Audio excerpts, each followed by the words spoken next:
Olá, família! Boa noite, tudo bem com vocês? Comigo tá tudo ótimo, graças ao nosso bom Deus. Estamos começando mais um vídeo aqui do Manual do Casamento. Hoje, ainda dando sequência nos estudos escatológicos que temos feito. Essa semana estamos falando sobre o juízo de Deus, o julgamento. Ontem nós falamos sobre o julgamento para aqueles que viveram sobre a primeira aliança. Hoje nós estudaremos o julgamento sobre aqueles que estão na segunda aliança. Exatamente. Então eu até preparei aqui um layout que vai ficar fácil para você assimilar as duas alianças, tá? De modo que você consiga compreender. Eu vou confessar para você que acerca desse estudo de hoje, eu encontrei exatamente 1, 2, 3, 4, 5, 6, 7, 8, 9, 10, 11, 12, 13, 14, 15, 16, 17, 18, 19, 20, 21, 22 referências cruzadas só da nova aliança, tá? Só da nova aliança. Mas, para que o estudo fique mais simples, mais objetivo, eu vou utilizar apenas 1, 2, 3, 4, 5, 6, 7, 8, apenas 9 textos nós iremos ler na noite de hoje. Este é um assunto que, olha, dá para se aprofundar, para fazer um mês de programação aqui no canal, tá? Então eu quero tratar dos pontos mais críticos e ao longo dos dias nós vamos estudando um pouquinho mais cada um desses pontos, tá bom? Vamos recordar algumas coisas. Quando nós falamos aqui da primeira aliança, importante destacar que eu identifiquei 3 referências da primeira aliança que nós também vamos identificar na segunda aliança. Primeiro, como que ocorreu a primeira aliança, os termos que foram estabelecidos na primeira aliança e quando encerra a primeira aliança. Nós vamos descobrir como que ocorreu a segunda aliança, os termos da segunda aliança e quando encerra a segunda aliança. Tá bom? Então vamos lá. Nós estudamos na noite de ontem que a primeira aliança ela ocorre da seguinte forma. Primeiro você tem uma espécie de convite, né, para essa aliança. Quando Deus tira o povo do Egito, um dos termos, né, para que o povo saísse era justamente a celebração da Páscoa. Então havia a promessa, porque era a 10ª praga, né, que cairia no Egito, da morte dos primogênitos. Então todo aquele que quisesse ser poupado deveria celebrar a Páscoa. Assim que eles cruzam o Mar Vermelho, antes, né, de Deus estabelecer lá no Monte Sinai a aliança, Deus chama eles novamente a celebrarem a Páscoa. Então eles celebram a Páscoa e logo em seguida, no Monte Sinai, Deus faz a aliança com eles, que foi aquilo que nós lemos ontem. E aí, no Monte Sinai tem derramamento de sangue, aspersão de sangue, né, sobre o povo e uma oferta que foi queimada, né, houve o holocausto a Deus. E então nós tivemos a primeira aliança com a Páscoa e logo em seguida no Monte Sinai. Perfeito. Os termos da primeira aliança nós podemos dividir em 3, que foi justamente as referências que Deus instituiu lá em Êxodo no capítulo 20, no capítulo 25 até o capítulo 30, e o que foi descrito lá em capítulo 19, que era o quê? Você teve as 2 tábuas da lei, né, conhecido como os 10 mandamentos, que nós lemos no estudo de ontem, né, no vídeo de ontem, que essas tábuas da lei eram postas dentro da Arca da Aliança. E você tem os outros termos a respeito do sacerdócio levita e da promessa que essa aliança faria com que o povo de Israel se tornasse uma nação, né? Uma nação eleita, santa. Todas essas leis ficariam em um livro do lado de fora da Arca da Aliança. Uma coisa interessante, quando nós falamos do sacerdócio levita, os termos da primeira aliança estabelecia que haveria uma tribo responsável pela aliança, né, pelo cumprimento da aliança, ou seja, essa tribo fazia a intermediação daquilo que Deus concedia ao povo e de como o povo se achegava a Deus. Então havia o sacerdócio levita instituído, havia o santuário instituído, havia cerimônias instituídas, e tudo isso dentro do termo do sacerdócio levita. E nós tínhamos a promessa, né, de se tornar uma nação santa. Havia as leis sociais, as leis que regiam a nação. Então você vê ainda no livro de Êxodo, Deus instituindo termos para reis, termos acerca de prejuízos, acidentes, justiça, julgamento, pobres, viúvas, higiene pessoal, sobretudo negócios. Então você tinha esses termos da primeira aliança. Quando que acabou a primeira aliança? Conforme nós vimos ontem, e eu adicionei aqui o texto de Daniel, capítulo 9, e de Isaías, a primeira aliança termina em Cristo. Então havia promessa já na primeira aliança. Moisés já havia dito, quando instituiu a primeira aliança, que haveria um momento em que Deus faria uma nova, tirando o sacerdócio levita, tirando a eleição de Israel, escrevendo os termos da lei diretamente no coração do ser humano. Lembra que nós estudamos isso ontem? Ou seja, quando você vai para o livro de Daniel, você também tem a referência, né, do Messias, do Filho de Deus, o príncipe, né, que viria, que faria aliança com muitos por um determinado tempo e depois seria arrebatado aos céus, conforme nós lemos também em Apocalipse capítulo 12. Ok. Então, nós tivemos o período da primeira aliança. Vimos ontem também que essa primeira aliança, ela foi renovada lá no Monte Sinai. E aí foi adicionado os termos, né? O sacerdócio levita, a eleição da nação de Israel, porque antes essa aliança já havia sido feita com Jacó, antes já tinha sido feita com Isaac, e antes já tinha sido feita com Abraão, e antes já havia sido feita com Adão. Então, a aliança ela foi se renovando, até que ela chegou nesses moldes da aliança para o povo de Israel. Pois bem, hoje nós falaremos sobre a segunda aliança. E para falarmos já sobre a segunda aliança, eu quero convidar você para que a gente comece a responder essas perguntas. Como que ocorreu a segunda aliança? Marcos, livro do evangelista Marcos, deixa eu já selecionar aqui, livro de Marcos. Deixa eu já mudar aqui para ficar mais fácil, né? Livro de Marcos, no capítulo 14, né?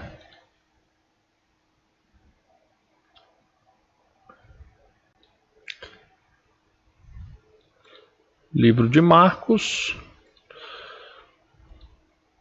no capítulo 14, versos 22 a 25. Diz bem assim, E comendo eles, tomou Jesus o pão, abençoando, o partiu e deu-lhe e disse, tomai e comei, isto é o meu corpo. E tomando o cálice, dando graças, deu-lhe, e todos beberam dele, e disse-lhes, isto é o meu sangue, o sangue do Novo Testamento, ou da nova aliança, que por muitos é derramado.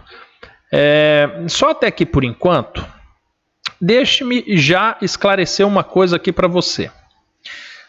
O que foi esse texto que nós lemos? Chegou no dia da celebração da Páscoa.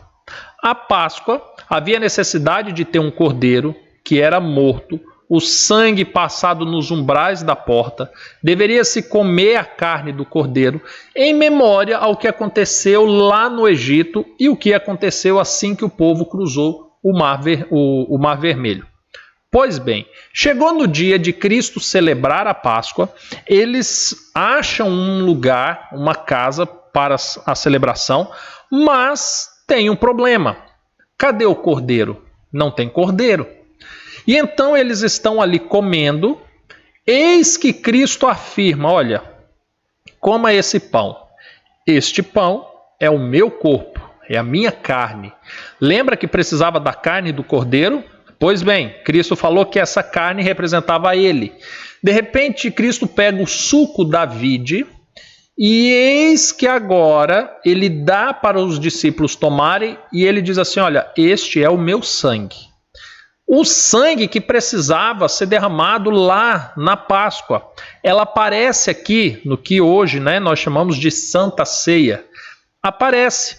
E igual foi feita a aliança lá atrás, eis que aqui agora Cristo diz, olha, e este é a minha nova aliança que faço convosco. Pois bem, nós tivemos aqui essa celebração, nós tivemos o simbolismo da carne do cordeiro e do sangue do cordeiro na celebração da Páscoa, certo? Então nós já podemos afirmar de antemão que a segunda aliança, ela começa a ser celebrada na Páscoa. Por que ela começa a ser celebrada na Páscoa? Porque foi justamente quando Cristo fez a menção de que ele estaria fazendo a aliança com o povo. Mas você lembra que lá na história nós tivemos a celebração da Páscoa e logo em seguida nós tivemos o quê? Nós tivemos no Monte Sinai Deus passando os termos por meio de Moisés para que passasse ao povo. O povo concordou com os termos. Eis que se matou agora um cordeiro. E quando matou-se o cordeiro, o que aconteceu? Matou-se o cordeiro e eis que o sangue foi aspergido e outra parte foi queimado em holocausto a Deus. E então fizeram-se a aliança. A aliança foi consumada com a morte do cordeiro. Agora, na nova aliança, nós temos exatamente uma história parecida. Porque agora nós vamos lá para Mateus, no capítulo 27. E olha o que aconteceu. Deixa eu projetar aqui para vocês. Mateus 27. Deixa eu ver a partir de quando que nós começaremos a ler. Aqui tem tantos detalhes, mas tantos detalhes. Eu vou me conter, tá? Para que a gente não demore no vídeo de hoje. Eu vou começar aqui do verso 46. Perto da hora nona, que seria o equivalente hoje, umas 3 horas da tarde, exclamou Jesus em alta voz, dizendo, Eli, Eli, lama sabachthani, isto é, Deus meu, por que me desamparaste? Aqui Cristo está na cruz. E alguns dos que estavam ali, ouvindo isso, diziam, este chama por Elias. E logo um deles, correndo, tomou uma esponja, embebeu-a em vinagre e pondo-a numa cana, dava-lhe de beber. E os outros, porém, diziam, deixa, vejamos se Elias vem livrá-lo. E Jesus, clamando outra vez, com grande voz, rendeu o espírito.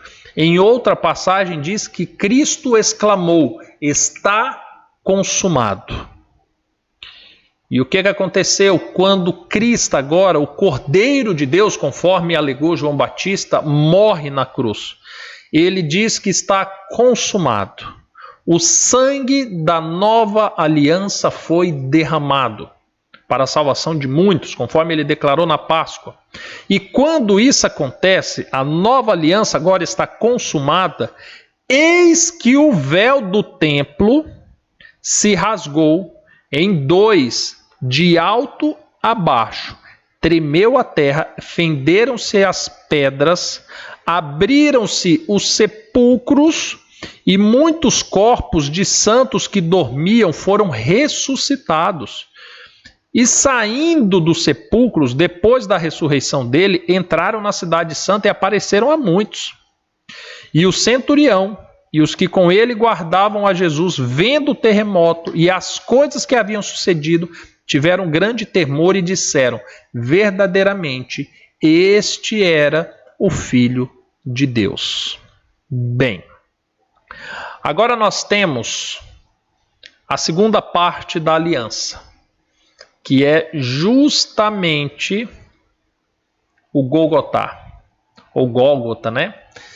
O monte aonde Cristo consumou a segunda aliança. Nós tivemos a celebração da Páscoa na quinta-feira, tal qual na primeira aliança. Nós tivemos na sexta-feira Cristo morrendo na cruz, semelhante ao que aconteceu no Monte Sinai. As semelhanças da maneira com que foi instituída a primeira aliança, ela simplesmente se renova, se repete na segunda aliança. A palavra do Senhor deixa bem claro que todas essas coisas aconteceram como um modelo, como uma parábola, como um espelho de tudo aquilo que viria a acontecer. Então, tudo aquilo que acontece na primeira aliança é replicada por Cristo. Cristo vive aquilo que foi profetizado na primeira aliança. E então, quando nós olhamos como ocorreu, nós vemos essa extrema semelhança, né? Porque realmente é muito idêntico o que aconteceu. Teria mais detalhes para eu falar da morte de Cristo, o horário em que Cristo é preso, o horário em que Cristo ele é chicoteado, né, castigado, o momento em que Cristo sobe para ser posto na cruz, os paralelos entre o sacrifício contínuo que havia, os horários do sacrifício contínuo, o fato do sumo sacerdote ter rasgado as vestes no julgamento de Cristo. A lei dos levitas dizia assim que se um sumo sacerdote rasgasse as vestes, o povo ficaria sem sumo sacerdote. Antes de Cristo morrer na cruz, eis que a nação de Israel perde o sumo sacerdote, porque o sumo sacerdote rasga as vestes no julgamento de Cristo, alegando blasfêmia. Então existem muitas, mas muitas referências que hoje, infelizmente, nós não vamos nos aprofundar. Mas fato é que a segunda aliança, pelo menos nesse aspecto, ela se consuma idêntica à primeira aliança. Idêntica. Agora nós vamos ver se os termos e o encerramento delas vão se assemelhar. Quando nós olhamos para a primeira aliança, nós tivemos os termos das tábuas da lei. Lembra que nós vimos a respeito disso ontem? Que as tábuas da lei era extremamente importante porque ela tinha o teor principal da nação. Ou seja, você tinha os termos de como cada indivíduo iria se portar e você tinha os termos de como nação o povo deveria se portar. Porque, afinal de contas, a aliança não era só com uma pessoa, era com a nação. Então, tinha a conduta do indivíduo e a conduta como nação. Os termos das duas tábuas da lei, os 10 mandamentos, eram justamente os termos do indivíduo. E aí você tinha o restante das leis que ficava do lado de fora da arca, que eram os termos da nação. E quando nós lemos, o primeiro texto que eu quero ler está no Antigo Testamento. Está ainda na primeira aliança, porque na primeira aliança fala-se da segunda.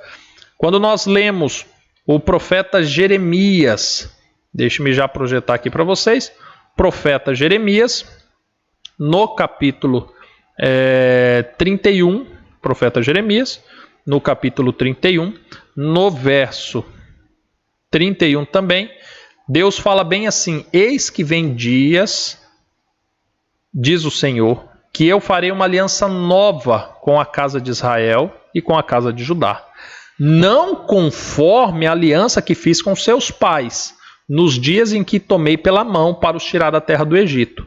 porque eles invalidaram a minha aliança, apesar de eu haver desposado, diz o Senhor.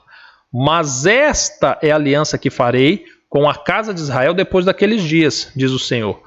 Porei a minha lei no seu interior e a escreverei no seu coração, e eu serei o Deus deles e eles serão o meu povo. Olha que situação interessante, porque aqui agora, ainda na primeira aliança, Deus está falando assim, olha, eu vou fazer uma nova aliança. Ok. Os termos das 2 tábuas da lei que ficava na arca da aliança, que ficava dentro do santuário, que era cuidado pelos levitas dentro da nação de Israel, Deus fala assim, olha, esta lei eu tirarei dali e colocarei no coração deles. Quando nós já estamos falando da nova aliança, nós já temos uma referência, pelo menos aqui no profeta Jeremias, temos mais referências, mas eu vou me ater a essa. Dizendo que esta lei, ela estaria na nova aliança, só que agora ela estaria no coração dos indivíduos. Ou seja, os termos da lei não foram revogados, não foram alterados. Na verdade, o que Deus fez foi tirar dos levitas, tirar do povo de Israel e conceder a cada indivíduo. Agora você quer ver Cristo falando sobre isso? E aí é interessante o que Cristo fala, porque quando nós vamos para Mateus no capítulo 5, olha aqui o que Cristo fala a respeito disso. Livro de Mateus, no capítulo 5, no verso 17. Cristo fala bem assim, não cuideis ou não penseis que eu vim destruir ou revogar a lei ou os profetas. Eu não vim para abrogar ou para revogar, mas para cumprir. Porque em verdade vos digo que até que o céu e a terra passem, nem um jota ou um tio jamais passará da lei, sem que tudo seja cumprido. E qualquer, pois, que violar um destes mandamentos, por menor que seja, e assim ensinar aos homens, será chamado menor do reino dos céus. Porém, aquele que os cumprir e ensinar será grande no reino do céu. Olha que interessante isso. Antes que alguém pense, né, Diego, mas ali ele não está falando dos 10 mandamentos. E aí logo em seguida Cristo continua falando, ouviste que foi dito aos antigos, não matarás. É um dos termos dos 10 mandamentos, mas qualquer que matar será réu de juízo. E aí Cristo continua falando, né? Eu, porém, vos digo, qualquer que, sem motivo, se encolarizar contra o seu irmão, será réu de juízo. E qualquer que disser ao seu irmão, raca, será réu do sinédrio. E qualquer que lhe disser louco, será réu do fogo do inferno. Olha que interessante isso, porque quando Cristo ele está discorrendo a respeito da lei, ele realmente afirma que ele vem para trazer o reino dos céus, ele vem para fazer uma nova aliança, ele é aquele que foi prometido, e ele diz assim, olha, não penseis que eu vim revogar a lei. Por que Cristo estava falando isso aos fariseus? Eu vou explicar o porquê. Quando a nação de Israel, depois de tanto transgredir a lei do Senhor, é levada em cativeiro, quando eles saem do cativeiro de Babilônia agora, eles fazem mais de 600 leis sob o argumento de não pecar contra os 10 mandamentos. Mais de 600 leis. Só que tem um problema nessas leis. Porque essas leis não eram para trazer zelo, mas era para trazer alternativas para pecar. Então, por exemplo, eu já mencionei aqui no canal, você tinha dentro dos 10 mandamentos a lei do adultério, não adulterarás. Você lê Deuteronômio 22 e Deuteronômio 24, lá regula todas as relações. De repente, o povo sai do cativeiro e faz o quê? Olha, eu quero trocar de esposa. Mas segundo Deuteronômio 22, eu não posso, porque isso seria adultério.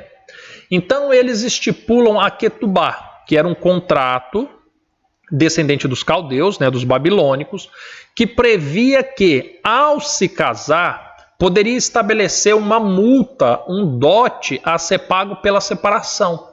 Ou seja, são acordo de cavaleiros, né? O homem ia casar, ele falava assim para o pai da noiva, né, para o sogro, falava assim, olha, vamos combinar um negócio, eu vou casar, mas se um dia eu quiser abandonar a sua filha, eu vou pagar o valor de 10 mil reais, e já fica aí no contrato, e aí eu posso me separar, tudo bem? Bom para você? Porque se tiver bom para mim, bom para você, a gente casa. Pronto. Então, começaram a achar meios para agora poder descumprir o mandamento. E aí você tem, por exemplo, o mandamento, né, que fala honra teu pai e tua mãe, e de repente você tem o Corban, né, que os judeus criaram, que era justamente uma lei que desobrigava os filhos a cuidar dos pais na sua velhice. Algo que era instituído pela lei. De repente você tem o sábado, e aí os judeus criaram vários mandamentos em torno do sábado, dizendo que eles não podiam sair da casa, ir além da sinagoga e voltar, não podiam cuspir no chão, não podiam comer nesse dia, né, dependendo da forma e o alimento. Então começaram-se a criar várias regras, do assassinato, por exemplo, sabe? Então foram muitos os mandamentos, as leis que eles inventaram depois do cativeiro babilônico. E então agora Jesus vem sobre um termo de uma nova aliança, e o que Jesus foca? Olha, não pense que eu vim para revogar aquelas leis. Porque quando ele sai do cativeiro babilônico, praticamente os judeus já haviam revogado aquelas leis. Praticamente os judeus já haviam revogado. E agora Jesus vem e fala assim, olha, eu vim para a nova aliança e não penseis que eu vim para revogar.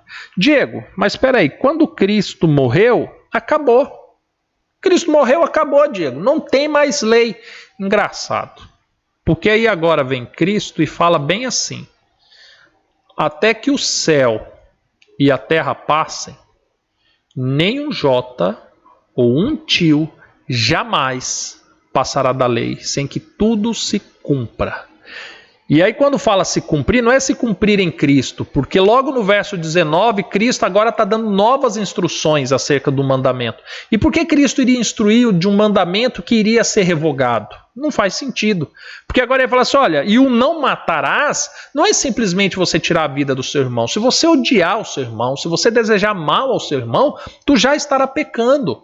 E em outro momento Cristo fala do adultério, porque olha, não é simplesmente você trocar de esposa ou trair a sua esposa. Se você olhar para outra mulher e cobiçá-la com os teus olhos, já estará adulterando.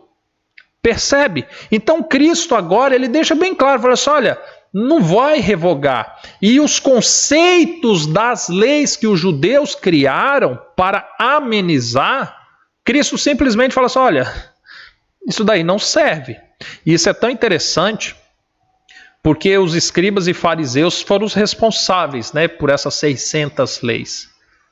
E aí você pensa assim, poxa, mas na nova aliança, Diego, então tem que observar os mandamentos de Deus, assim como na primeira, na segunda também.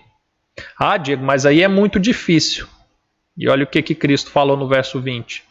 Porque eu vos digo que, se a vossa justiça não exceder, se vocês não forem melhores, não cumprirem com maior zelo, mais do que os escribas e fariseus, de modo nenhum entrareis no reino dos céus. Palavra de Cristo, de que não entra. Em um outro momento, Cristo explica isso daqui. O que ele explica? Ele fala assim, olha, os fariseus mandam fazer isso e aquilo, mas eles não fazem. Então, vós que querem ser do reino do céu, façam. E aí é onde Cristo começa, né? Olha, porque lembra da lei que foi dita, olho por olho, dente por dente? Bem, eu vos digo que, se te agredir de uma face, ofereça outra. Se te mandarem andar por 1 milha, ande 2. Se te pedirem a tua capa, dê a sandália.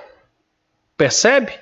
De repente, nos termos da nova aliança, se você for olhar para ver a maneira com que Cristo estende ela, ela se torna um pouquinho mais pesada do que a primeira. Tá, mas espera aí. Será que de fato torna mais pesada? Diego, onde é que entra a graça nessa história, Diego? Onde é que entra, Diego, a misericórdia? Diego, Paulo escreve dizendo assim que nós não estamos mais debaixo da lei, Diego.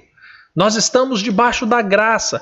Olha, eu poderia fazer a leitura de Romanos. Eu vou fazer só uma leitura aqui, Romanos 3. Eu nem coloquei esse texto aqui, tá? Mas eu vou fazer a leitura só porque a gente entrou nesse contexto aqui.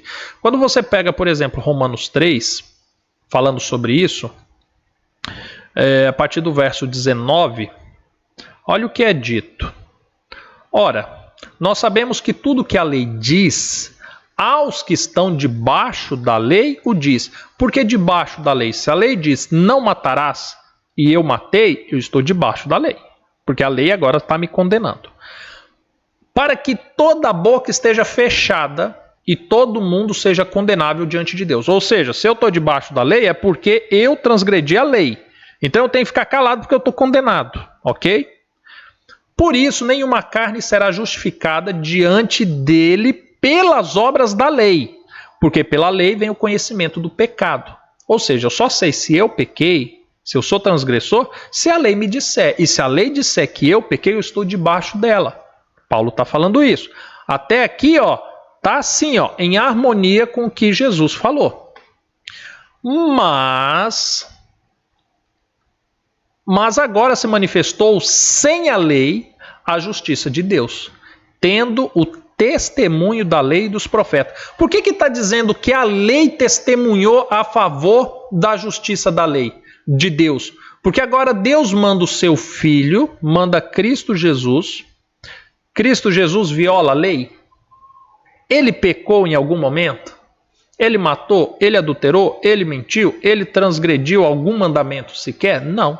Então a lei deu testemunho acerca dele, porque ele não transgrediu a lei. Ele mostrou que é possível observar os mandamentos da lei. Por isso a lei testemunha a favor de Cristo.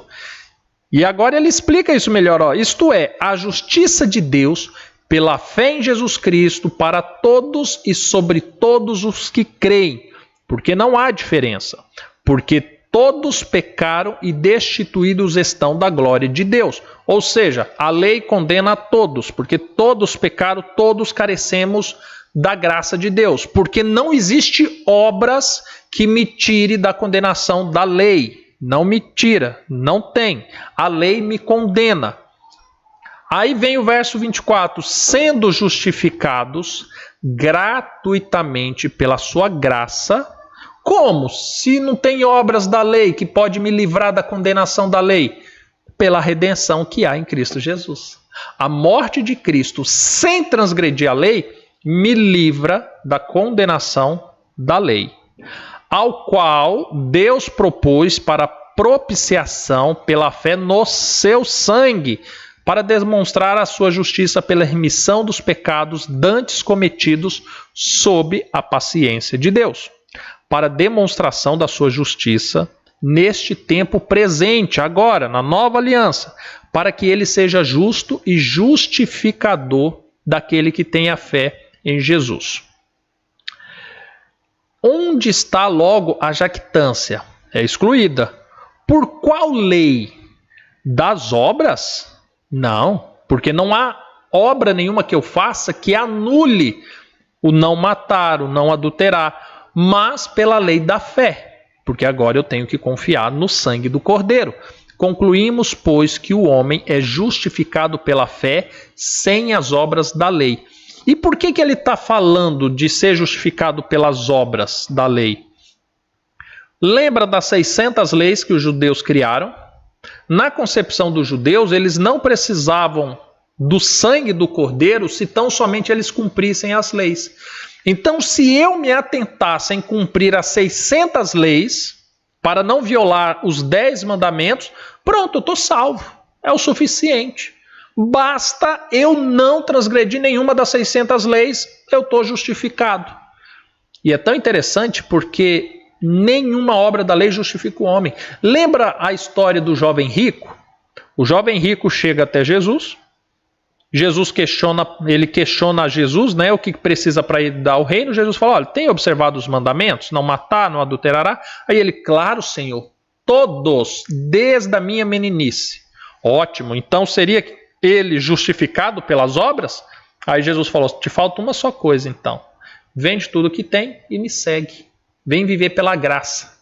E o que ele fez? Ele foi embora, porque ele achava que as obras da lei eram suficientes para justificar. Tanto que na primeira aliança chega um momento que Deus fala isso para o povo. Fala assim, olha, mas vocês acham que eu quero só sangue derramado? Acaso eu não quero misericórdia? Acaso eu não quero um coração contrito, arrependido? Eu não quero sangue de cordeiro, eu quero obediência. Eu quero temor a Deus. Percebe? Então, chegou um momento que os judeus acreditavam, se eu tão somente cumprir a lei, pronto, eu estou salvo.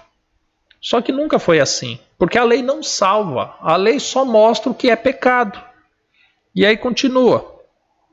E é porventura Deus somente dos judeus, e não é também dos gentios? Também dos gentios, certamente. Visto que Deus é um só, tanto dos judeus, que instituiu a lei, quanto dos gentios, que se permaneceu a lei, o que justifica pela fé a circuncisão, e por meio da fé a incircuncisão. Anulamos, pois, a lei pela fé? Bem, agora aqui é a grande pergunta. Diego, nós vivemos pela graça. Cristo morreu pelos nossos pecados, então a lei está anulada. Não existe mais lei.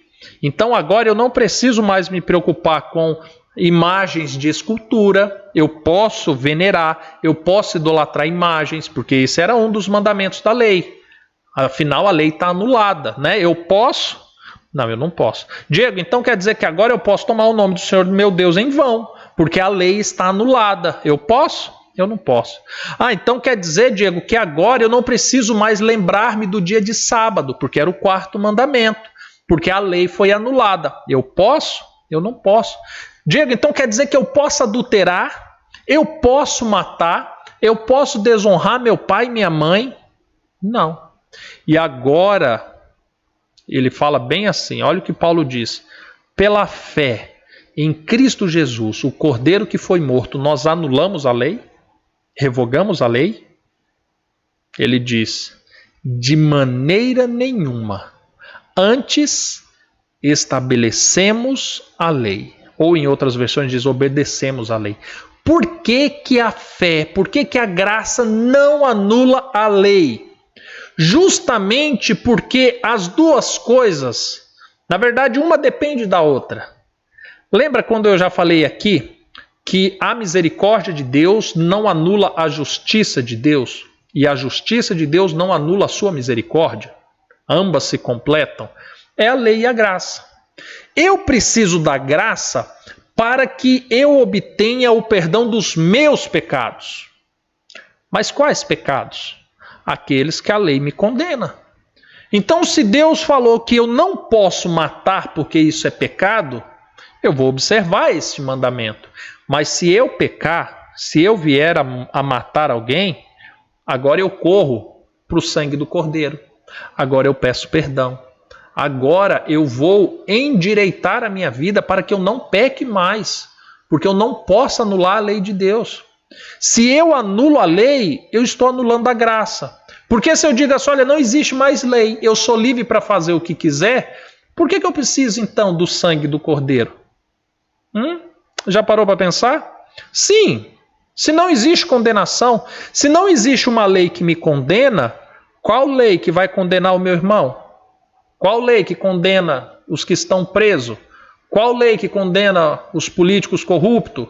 Qual lei que condena o pai que abandona a esposa, filhos para ficar com a amante? Qual lei que condena eles?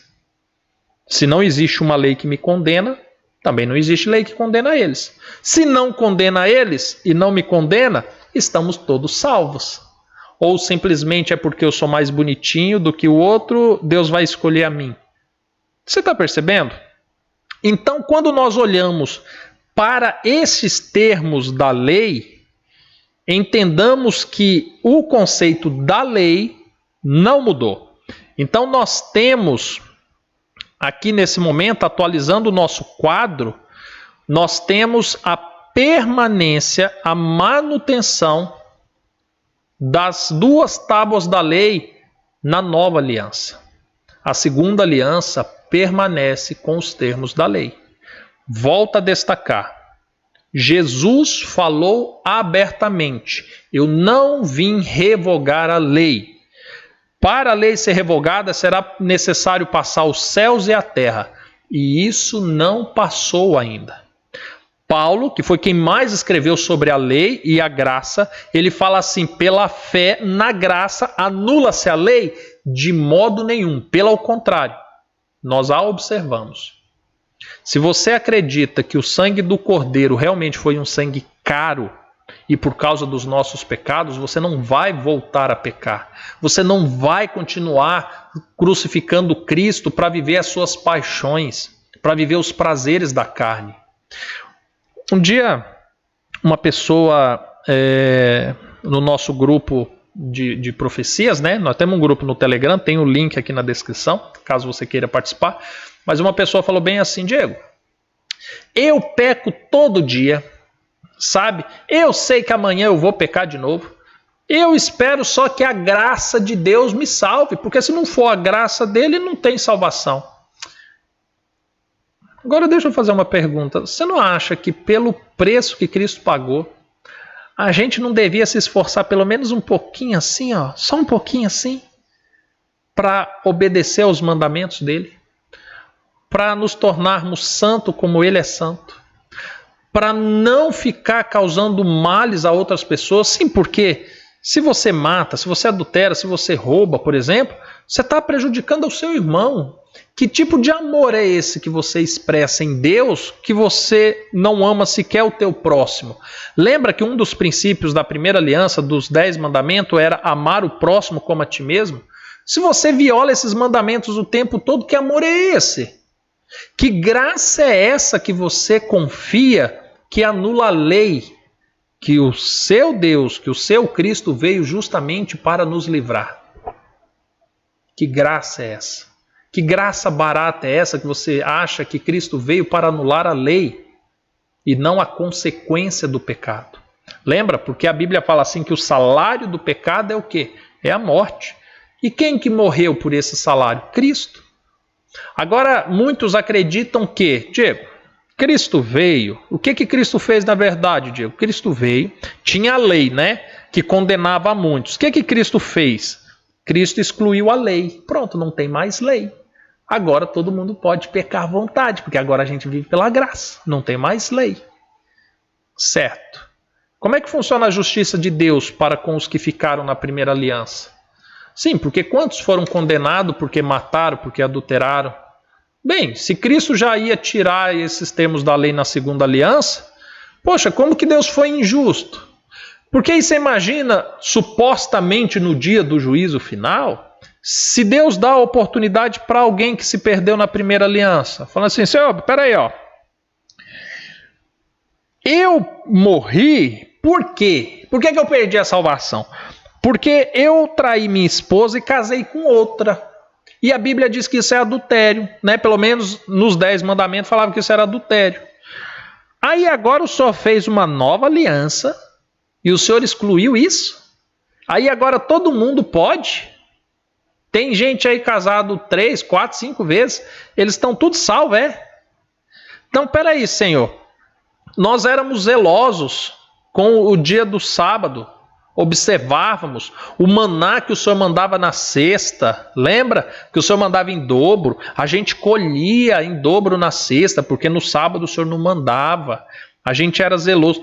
Aí agora na nova aliança a galera não está nem aí. Eles vão para churrasco no sábado, eles vão para festa no sábado e eles vão ser salvos. E eu vou me perder porque um dia eu saí para buscar o maná e eu... É isso mesmo, Senhor? É isso que o Senhor chama de justiça? Aí você para pensar e ver que não tem lógica acharmos que Deus anulou a lei. Porque a lei, em outro momento, Paulo ele fala assim, olha, porque a lei é santa, boa e justa. Ele fala isso, que a lei é santa, boa e justa. Por quê? Porque a lei é bem claro, ela testemunha acerca do caráter de Deus, ela testemunha acerca de Cristo. E a lei não seria revogada até que os céus e a terra passem. Não seria. Por isso que nós devemos tomar muito cuidado. Ok. Então nós vimos até aqui que a segunda aliança, ela ocorreu na Páscoa e em um monte igual aconteceu na primeira aliança. Nós vimos que nos termos da lei, as duas tábuas da lei que tinha na primeira, também tinham na segunda. Certo? E o sacerdócio dos levitas? E o templo, o santuário, o sacrifício de cordeiros? Será que isso entra agora na segunda aliança? Ou será que isso mudou? Porque quando nós fomos celebrar a Páscoa, não tinha cordeiro. Era o pão sem fermento e o suco da vide. Quando nós tivemos no Monte Sinai cordeiro sendo sacrificado, no Gólgota, nós tivemos o próprio Filho de Deus. E quando ele morre aqui, o santuário que era apresentado a esses sacrifícios, o véu se rasga. O sumo sacerdote que havia na terra havia sido excluído da sua função porque ele rasgou as suas vestes, alegando que Cristo estava blasfemando. E agora, será que para a nova aliança permanece o sacerdócio levita? Agora vamos ler Hebreus 9. Agora Hebreus 9 é fantástico. Quer ver o que Hebreus 9 fala? E olha que Hebreus vai tirar muita dúvida, viu? Eu imagino que você esteja aí cheio de dúvidas nesse momento e você vai ver que vai tirar muita dúvida. Vamos ler Hebreus 9. Olha como funciona a explicação de Paulo aos Hebreus.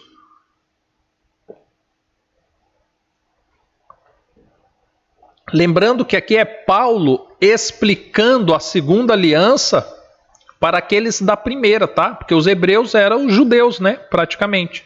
Olha como ele explica a segunda aliança para quem era da primeira. Ora, também a primeira aliança, né, tinha ordenanças de culto divino e um santuário terrestre. Porque um tabernáculo estava preparado, o primeiro, em que havia o candeeiro, a mesa, os pães da proposição, ao que se chama santuário. Tranquilo até aqui, né? Ele falando que a primeira aliança tinha um santuário, tinha um culto que era realizado ali. Perfeito. Mas depois do segundo véu estava o tabernáculo que se chamava Santo dos Santos, ou o lugar santíssimo, onde estava a Arca da Aliança, onde tinha o propiciatório, onde descia a presença de Deus. Né? E ele fala que tinha um incensário de ouro, a Arca da Aliança, coberta de ouro todo em redor, e que estava um vaso de ouro que continha o maná, a vara de Arão, e que tinha florescido, e as tábuas da aliança. Olha ele falando, olha, lá no lugar santíssimo tinha a Arca da Aliança, que tinha o maná que descia do céu, a vara de Arão que floresceu e as duas tábuas da aliança, as duas tábuas de pedra. E sobre a arca, os querubins da glória, que faziam sombra no propiciatório, das quais coisas não falaremos agora particularmente. E nós aqui também não falaremos, tá? Falaremos disso um outro dia. E aí ele continua dizendo, ora, estando a estas coisas assim preparadas, a todo tempo entravam os sacerdotes no primeiro tabernáculo, cumprindo os serviços, os sacrifícios, as festas. Mas no segundo, no lugar santo do santo, só o sumo sacerdote uma vez por ano, e não sem sangue, que oferecia por si mesmo e pela culpa dos povos. Lembra dos 2 cordeiros que eram mortos?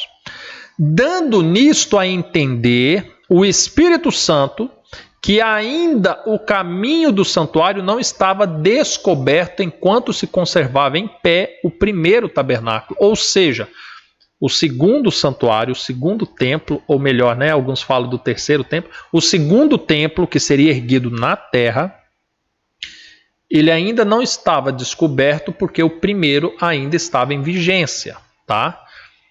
E olha como ele continua explicando.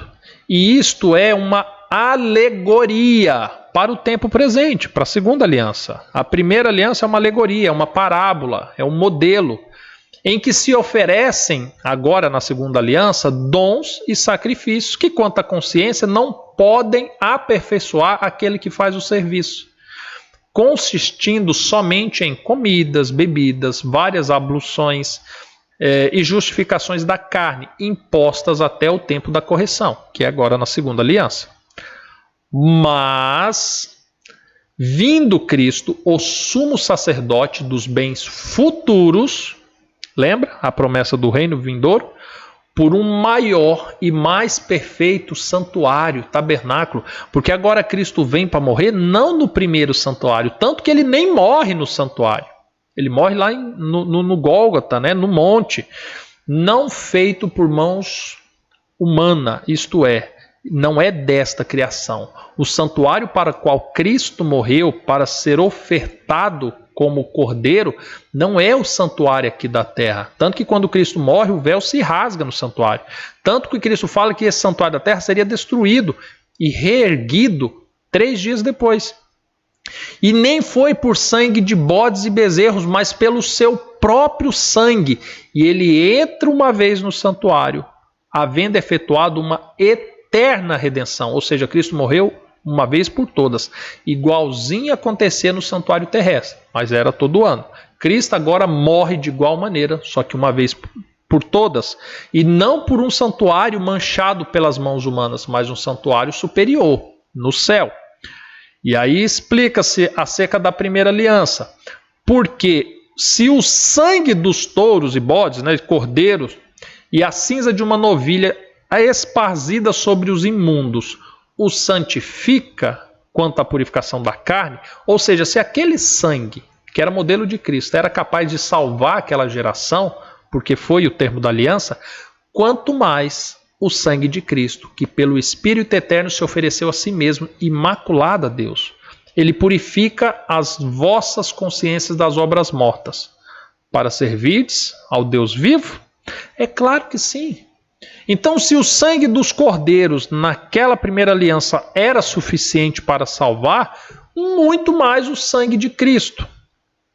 E é por isso ele é mediador de um novo testamento, de uma nova aliança, para que, intervindo a morte para a remissão das transgressões que havia debaixo da primeira aliança, sim, porque a primeira aliança tinha os mandamentos, havia necessidade de todo aquele que pecasse oferecer um cordeiro. Agora vem Cristo, mediador, mais uma vez pela morte, para que ninguém morra, nem os cordeiros. Eles sejam chamados e recebam a promessa da herança eterna. Porque onde há um testamento, uma herança, é necessário que intervenha a morte do testador. Você quer ser herdeiro de Cristo, se fazia necessário que Cristo morresse para que você pudesse herdar a vida eterna. Porque um testamento tem força onde houve morte. Ou terá ele algum valor enquanto o testador vive? Não tem, né? Por isso também o primeiro não foi consagrado sem sangue. Por isso que na primeira aliança tinha sangue, porque tinha que haver morte para haver herança, para haver testamento. Porque havendo Moisés anunciado a todo o povo todos os mandamentos segundo a lei, tomou o sangue dos bezerros, dos bodes, com água, lã púrpura e sopo, e aspergiu tanto o mesmo livro como todo o povo. Lembra que nós estudamos ontem isso daqui? E ele dizia: este é o sangue do testamento que Deus vos tem mandado. E aí continua no verso 21. E semelhantemente aspergiu com sangue o tabernáculo e todos os vasos do ministério. E quase todas as coisas, segundo a lei, se purifica com sangue. E sem derramamento de sangue não há remissão.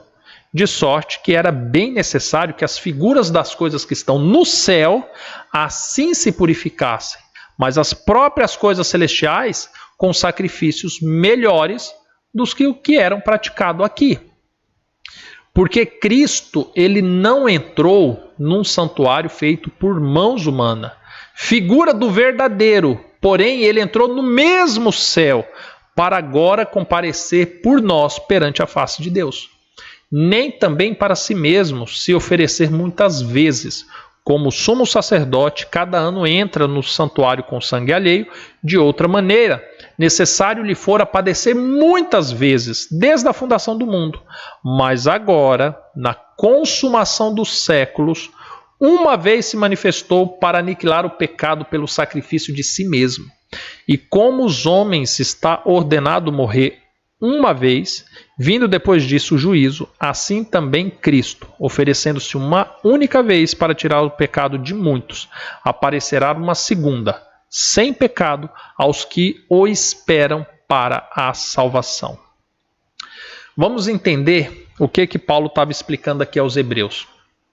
Ele está dizendo assim, porque os hebreus, eles não queriam aceitar o sacrifício de Cristo, porque eles não entendiam como a morte de um poderia substituir a morte dos cordeiros. E ele começa a falar assim, olha, porque Deus instituiu, porque havia necessidade de haver morte. E a primeira aliança foi ok, ela salvava, porque de fato, sangue ali era remido, né? Era derramado. E de repente ele começa a explicar para o povo, falou assim, olha, porque da mesma maneira que Cristo entrou no santuário, da mesma maneira que o sangue do cordeiro, o sumo sacerdote, Cristo cumpriu tudo isso. E aí ele explica, mas ele cumpriu porque ele não estava preocupado em purificar o santuário da primeira aliança, porque o santuário da primeira aliança já era purificado com sangue de animais, mas Cristo estava purificando um santuário superior. E aí quando nós falamos de um santuário superior, é porque todos os pecados da humanidade, ainda aqueles ocorridos na primeira aliança ou na segunda aliança, agora se renova. E então, por causa disso, agora se fazia necessário um sacrifício muito maior. E foi exatamente isso que aconteceu. Um sacrifício muito maior. Percebe? E aí agora, o que nós temos diante desta situação? Nós temos Cristo morrendo, fazendo validar toda a primeira aliança, fazendo validar toda a segunda aliança. E aí é fantástico, né? Porque aí Paulo ele deixa bem claro o seguinte, olha, houve o sacerdócio dos levitas, houve-se o templo, né, de Israel, só que agora o que está em vigência é um santuário maior, é outro santuário. Por isso que agora o véu se rasgou, aquele santuário ele foi destruído. Em 3 dias, Cristo reconstruiu um novo santuário, que era o próprio corpo, que era o santuário celestial, que era um santuário que agora é eu e você, porque nós somos templo do Espírito Santo. É por isso que as leis, a arca da aliança, né, contida ali as leis que ficava no santuário, agora Deus tira do santuário e traz para nós e coloca no nosso coração. Por isso agora que no santuário havia o pão, Cristo diz que agora nós devemos ser o pão, nós devemos ser o alimento, nós devemos ser o sal da terra. É por isso que agora no santuário, quando havia a luz, o candeeiro, agora Cristo fala assim, vós sois a luz do mundo. É por isso que agora, quando tem a água da purificação, Cristo fala que nós devemos nos purificar. É por isso que Cristo diz, Paulo na verdade diz, que nós devemos oferecer o nosso corpo em sacrifício a Deus todos os dias. Isto é um culto racional. Por isso que agora quando nós entramos na Shekinah, no lugar santíssimo, onde tinha a Shekinah no santuário terrestre, onde teve Cristo como Emanuel, Deus conosco, Deus fala assim que o Espírito de Deus habita em nós, repousa sobre nós. Ou seja, tudo aquilo que era modelo no santuário terrestre, cumpriu-se em Cristo e Cristo transferiu para nós. Diante disso, agora nós temos mais um texto, né? Só para clarear ainda mais isso, que está lá em 1 Coríntios 6,19. Olha o que diz aqui em 1 Coríntios 6,19. Deixa eu colocar aqui, cadê? 1 Coríntios 6,19. Ou não sabeis que o vosso corpo é templo do Espírito Santo, que habita em vós, proveniente de Deus, e que não sois de vós mesmos? Interessante isso, né? Então agora nós já podemos ver que, quando nós olhamos aqui para as mudanças da primeira e segunda aliança, o sacerdócio levítico agora se transforma num sacerdócio gentil. Ou seja, é individual. Qualquer um pode agora fazer parte desse sacerdócio. Qualquer um pode se transformar em templo do Senhor. Qualquer um agora pode receber o Espírito Santo. Qualquer um. Agora a salvação não depende mais do sacerdócio levita. Nós não precisamos ir a um sacerdote, sacrificar um cordeiro, pedir que ele interceda por nós, porque agora ninguém vai ao Pai senão por Cristo. Senão por Cristo. Antigamente era por meio de um sacerdote. Agora nós temos um sacerdote muito maior, que é Cristo Jesus. Ótimo. O que mais que mudou diante disso? Nós temos aqui também 1 Pedro 2,19. Você lembra que nós lemos que lá em Êxodo 19 fala assim, que essa aliança que Deus fazia era para que nós nos tornássemos povo santo, nação eleita do Senhor? Pois é. Olha o que Pedro fala aqui. Como é que é? Pedro 1, é? Ixi, agora eu esqueci. É Pedro quanto? Pedro 2,19. Aqui em Pedro 2,19 fala bem assim, ó. Porque é coisa... Não, como é que é? É isso mesmo? 1 Pedro 2,19? Não, errei. Não era 1 Pedro 2,19. Peço perdão para vocês, eu anotei o texto errado. Mas Pedro, ele fala, e eu vou descobrir o texto agora para vocês.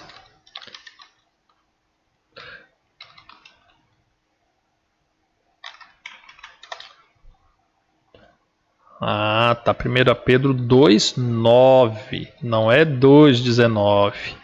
Ó, 1 Pedro é 2,9. Que fala assim: mas vós sois geração eleita. Quem? Nós, gentios. Sacerdócio real, nação santa, o povo adquirido para que anuncieis as virtudes daquele que vos chamou das trevas para a maravilhosa luz. E aí, para que você não tenha dúvida de que ele está falando dos gentios e não da primeira aliança, vós, que em outro tempo não éreis povo, mas agora sois povo de Deus, que não tinham alcançado a misericórdia, mas agora alcançaste a misericórdia. Ou seja, quando nós olhamos para o termo, aqui que fala de Israel, eis agora que nos termos da segunda aliança não existe mais a constituição de uma nação, existe a constituição de um povo, que pode ser de qualquer língua, raça, cor, tribo, nação. A primeira aliança era restrita a um povo. A segunda aliança é restrita a qualquer um, é irrestrita, a qualquer um. E Paulo, quando fala sobre isso, ele fala assim: olha, vocês foram enxertados porque o povo de Israel não cumpriu a sua missão. E ele fala assim: e mesmo eles não cumprindo, a graça, a misericórdia chegou a vós, imagina se eles tivessem cumprido. Quão maravilhoso não teria sido. Ou seja, nos termos da segunda aliança agora, nós temos a mudança do sacerdócio, sai dos levitas, passa aos gentios, sai da nação, passa a ser indivíduo, a qualquer um. Esses termos mudaram. E aí, quando nós olhamos para entendermos quando que se encerra, a segunda aliança, agora nós temos a referência de Mateus 26, 29. Deixa eu projetar aqui para vocês. Mateus 26, 29. Que é quando Cristo está terminando de tomar a ceia. Que ele fala assim: e digo-vos que desde agora não beberei o fruto da vide até aquele dia em que eu beba de novo convosco no reino de meu Pai. Aqui nós temos a referência. Eu não projetei, me perdoem. Aqui, ó. E digo-vos que desde agora não bebereis desse fruto da vide até aquele dia em que eu beba de novo convosco no reino do meu Pai. Aqui agora nós temos Cristo deixando bem claro que esta aliança que ele fez com aquele povo, ela há de ser renovada ou alterada. Será que ela vai ser renovada ou revogada, hein? Mas somente quando Cristo voltar. Ao contrário de alguns que sugerem, não, Diego, quando Cristo morreu, acabou a aliança, a gente vive pela graça, não temos mais que obedecer. E é tão interessante a confusão que alguns fazem, porque presta atenção, diante do que a Bíblia diz, o que muitos fazem? Eles mantêm o sacerdócio levita, porque agora para você chegar a Deus você tem que ir na igreja, você tem que submeter ao pastor, você tem que submeter a um padre, você tem que submeter a um rabino, a um mestre, a um presbítero. Aí eles falam que mantém isso. Aí eles falam que a lei você não precisa mais guardar, abomina a lei, acabou a lei. Só que é tão curioso, né? Acabou a lei. Mas a lei do dízimos e oferta que foi concedido junto com essas daqui, aí mantém, né? Aí mantém a lei dos dízimos e oferta. É interessante. E aí quando fala de nação de Israel, que Deus mudou, agora é os gentios, aí você tem os cristãos gentios falando assim, não, porque Jesus volta é quando Israel for restituído, porque Israel vai virar a grande nação de novo, porque virá o libertador de Israel. Mas espera aí, olha a confusão que se faz, porque quando você lê a Bíblia fica bem claro, a nação de Israel passou o tempo dele, acabou. O profeta Daniel, quando recebe aquela profecia das 70 semanas, o anjo fala, olha, está destinado este tempo ao seu povo. Depois disso, acabou. Aí você tem outro profeta falando, Deus falando assim, olha, porque eu retirarei o sacerdócio de Israel. E aí você tem Cristo falando que eles foram rejeitados. Você tem tantas referências, aí você tem Paulo falando assim, olha, porque eles foram rejeitados e os gentios foram enxertados na promessa. Então, esta concepção de uma aliança sobre a nação de Israel acabou. Aí tem muitos hoje que falam, não, ela mantém, Diego. Aí o sacerdócio levita, você ter que ir num templo, você oferecer sacrifícios humanos, ou dinheiro, dízimo, oferta, né, todo um ritual, dentro de um lugar que agora chama da casa do Senhor, rejeitando que nós somos o templo de Deus. Ah, não, aí esse mantém. Ah, mantém? Mantém. Tá bom.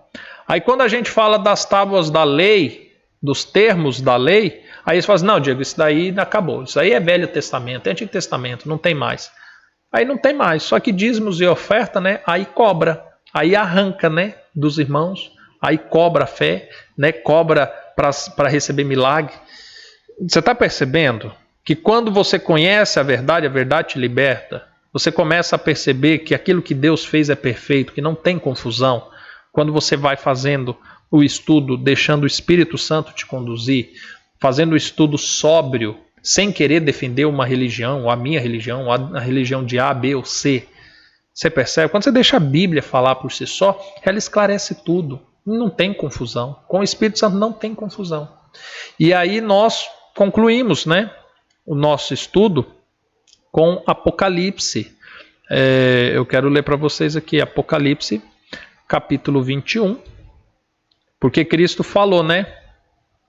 Cristo falou que a lei, por exemplo, e a primeira aliança, ela acabaria um dia, quando passasse céu e terra. E aí quando você vai para Apocalipse, agora falando dos novo céu e nova terra, agora Cristo fala, e o que estava assentado sobre o trono disse, eis que faço nova todas as coisas. E disse-me, escreve, porque essas palavras são verdadeiras e fiéis. E disse-me mais, está cumprido, ou está consumado. Eu sou o alfa e o ômega, o princípio e o fim. Quem tiver sede, de graça lhe darei da fonte da água da vida. Que Deus possa abençoar a sua vida. Hoje eu falei para você, né, que eu fiz um estudo bem resumido, bem objetivo. Eu só queria mostrar para você com coerência bíblica, usando o texto de profetas, usando o texto do apóstolo Paulo, que é o pregador dos gentios, usando palavras de Cristo, usando referências inclusive de Deus falando no Antigo Testamento, na primeira aliança, de que a segunda aliança na verdade seria uma renovação. Que o que seria retirado dos termos da primeira aliança para a segunda seria a eleição de Israel e o sacerdócio em torno do templo, porque agora Cristo morreu e ascendeu a um templo superior. Agora Cristo derrubou o templo de pedras do sacerdócio levita e instituiu a cada um de nós sacerdócio real. Agora nós somos esse sacerdócio, o meu corpo, o teu corpo. Eu recomendo a você que, se talvez até hoje você viveu desprezando as tábuas da lei, que você comece a dedicar tempo para estudá-la. Se você viveu até hoje achando que a tua salvação dependia de uma parede onde as pessoas vão e só porque lá está escrito casa do Senhor, eu recomendo que você também reveja esses conceitos, que você comece a avaliar a Bíblia sem a contaminação dos interesses humanos. Porque, obviamente, se você for perguntar para um que depende do teu dízimo, da tua oferta para sobreviver, ele dificilmente vai falar que você está sendo enganado. Acaso ele passaria fome? Acaso ele viveria pela fé? É complicado isso, né? Eu vou deixar aqui a projeção, caso alguém queira tirar um print, depois queira estudar mais. Eu tenho certeza que esse assunto nós ainda teremos que trabalhar muito em torno dele, tá bom?